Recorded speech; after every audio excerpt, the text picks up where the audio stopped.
want congratulations or? You know what? As long as you don't say you suck. No, you don't. I'm good. Who would say that? Who would have to say that? We're not going to never say that. You listen to your two clowns in the morning. I listen to them every day. I coming in, and they go, some days they don't suck. Oh, okay. And some days even both of them are here. Yeah, that's right. Yes. Right. I know. We had a couple of days this week where Jerry was out. So, I mean, it changes the whole tenor of the warm-up show. You don't like the fill-ins, right? The fill-ins when the fill-ins are in. What's that little kid's name? Chris Lepresti. Is he here? No, not here today. The little guy? No, the little I'm at a disadvantage. I don't know what anybody looks like. I know you two. Yeah, right, exactly. Yeah, CeeLo, that little kid, he's made it, though. He's precocious. He's 17. Which one is he? He's not here right now. He's very small. We have another guy in the afternoon, Evan. He's a little guy, too. He's also very... You know what? Yes. I got to tell you something. Yeah. I've always liked Evan. But when I see him somewhere out in I do like a golf tournament or something. Yeah. And he's got that little crappy looking booth you got out there, and he's sitting there talking. Yeah. And I got to tell you, I want to go meet him. He doesn't ever look at me. Really? That guy's never spoken to me. That's ridiculous. I don't know what's wrong with him. He's socially awkward. He's socially awkward. He doesn't like to get involved with people. Yeah, I figured that. He is a little awkward. Now, the first interaction you and I had, I'll probably remember more than you would because I've had fewer interactions with I remember you. legends than you have. So I get into it was right after Mike and I got into this battle back and forth, and it ended up on the back page of the New York Post. Yeah. And I walked in, we're in the elevator together, and I said, good morning. I said, good morning, Mr. Shannon. How are you? And you looked at me and said, way to nail his fat ass to the wall. I'll never forget that for the rest of my life. That was a crowning achievement. Oh, my God. And I tell you what, you do a better him than he does. Yeah, it took a while. Yeah, definitely. But I appreciate that. So I think my favorite bit, though, is when you did Mad Dog telling you how to get home and all that. Oh, yeah. Oh, Jesus. I watched that 10 times. Yeah, it's pretty funny. Yeah. Did you ever spend any time with him, Dog? Yeah. Well, we lived in the same area. He used to be. I remember the first time I ever met him, and I already listened to him. He used to do this show on Saturday morning. Yep, that's and right. He would do that. Yeah. Good afternoon, everybody. How are you today? And then he goes silent. And then he goes right back into it. So a lot of pregnant pauses for him. I live in Rye, so my daughter took my daughter to church every Sunday. And in order to bribe her, she's like 8 or 9 years old. I tell her, I want to stop at the deli. We're going to get a ham and egg sandwich when we get done. Oh, that's good, Dad. So you got to go back and order. And I'm in the back of the little deli, and I hear this. Where's the Boston? You got the Boston papers in here. Where are the Boston papers? And I hear that voice, and I go up there. I said, are you the Mad Dog? And he looks at me and says, oh, my God, you're Scott Shannon. That's awesome. So that's very cool. That's the first time I ever met him. And then I was at the Hall of Fame when he was inducted, and he was absolutely amazing. How the hell does he remember all those dates? Yeah. Boomer. You can't do that. I can't do that. But then again, I have an excuse for that. I played football those years. Oh, yeah, I get it. Right. So I don't remember quite as much. So I was going to ask you. So you were 8.5 years here at WCBS, and I was reading one of the articles about you leaving and how you were talking about getting up at 3:15 every morning. So prior to CBS, you were getting up early in the morning anyway, weren't you? I mean, on the other stations as well. Yeah, I always get up early in the morning. I wasn't always a morning guy, and because I was kind of insecure because I really don't have much education. And and my vocabulary is shallow at best. So I realize if you're going to be on the morning show, you got to ad-lib a little bit. So that takes time to train yourself to be able to speak in an intelligent manner, I think. When I was on the air before, Super Shan, your leader on the radio, the fastest mouth in the South. I only said about 6 words. Right. Over and over. And that's how I first got started. And then I realized, well, if you're going to make any money in this business, you better do the morning show.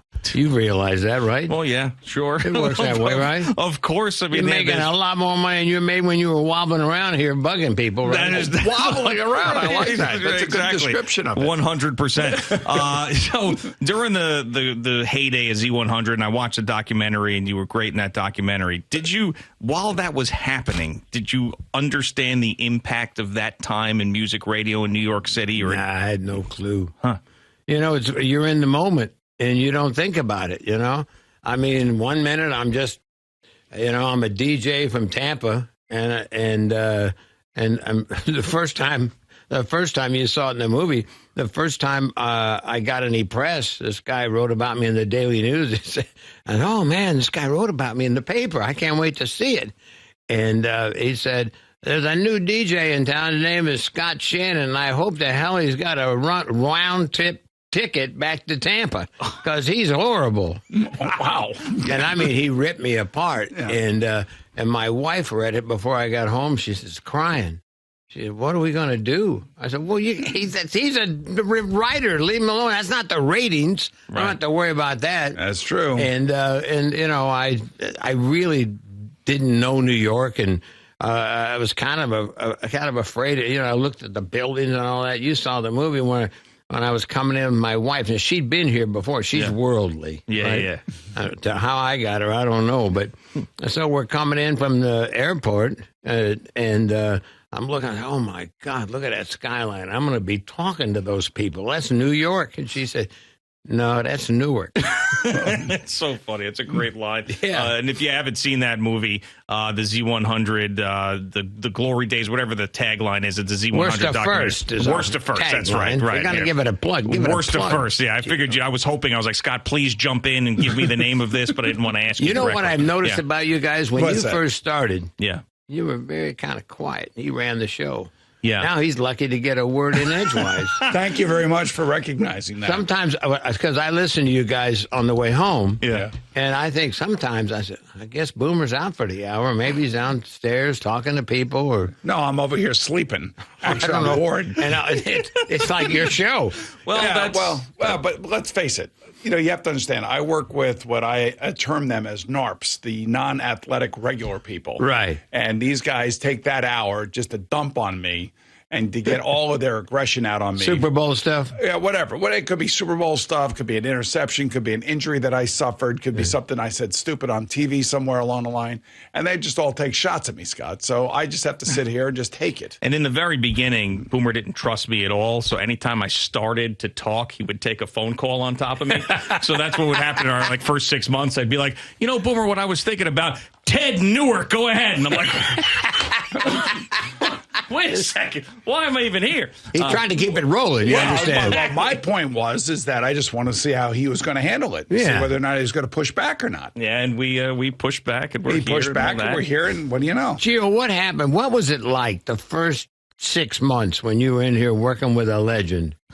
I was scared to death. I mean, did you ever have a bad day? You go home and you tell your wife, "Oh, Jesus, I don't know if they may fire me." Well, yes, not after I got the job, because Boomer was so supportive of me once I got the job. But prior, those days that we worked together leading up to the decision being made, that was the most stressful. And the first, of course, the first show we did together was right after Donald Trump called the athletes a-holes or whatever. And then the NFL started kneeling. And I'm sitting here in this political... I think he called them sons of bitches. Sons of bitches, that's right. Yeah, sons of bitches. And then we're sitting here in this political firestorm. And I'm like, this is not what I'm supposed to do. I'm supposed to do the Mad Dog impersonation, a fart joke, and go home. Now I'm stuck in this thing and no one's going to know who I am. And I remember going out to the beach that day, just sitting there by myself and going, all right, you can do it. You can do it. Go back. You do it next day. But yeah, I was scared to death then. But no, and now you don't give a rat's ass. You just sit there and pontificate. No, I do. I mean, I definitely give a rat's ass still. I mean, you just said it. No, but you're comfortable. More comfortable, yes. Yeah. But everybody's insecure in this business. You said it yourself. Everybody is. You know what I like? My favorite thing is when you get these people, that Joe from the basement or something. And let me tell you, Boomer, about how to rate a quarterback.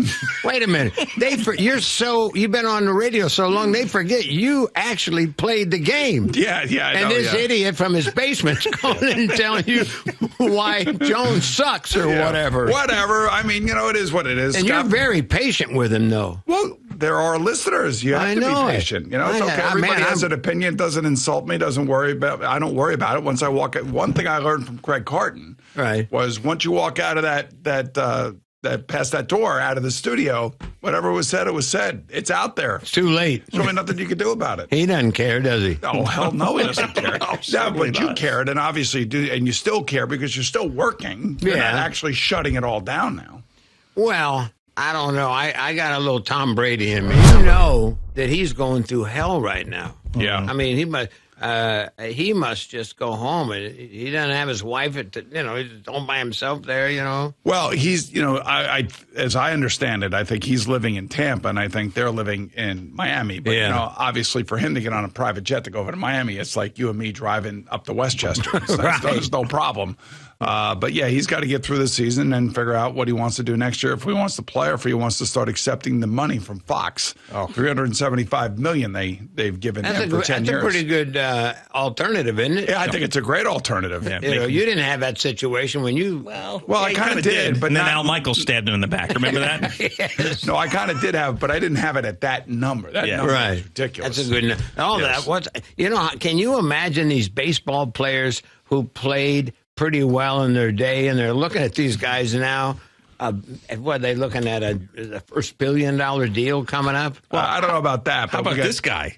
Think about when he was playing, when Phil Simms was playing, and they talk about it all the time, and now you get guys that are making $40-50 million a year. Phil's a little bit older than me, so he even made less money than I did. But twice in my career, I had signed my contract, and the day that I signed my contract, I was the highest paid player in the league. Wow. And then it got leapfrogged by, 7 or 8 or 9 guys after me that signed their new contracts.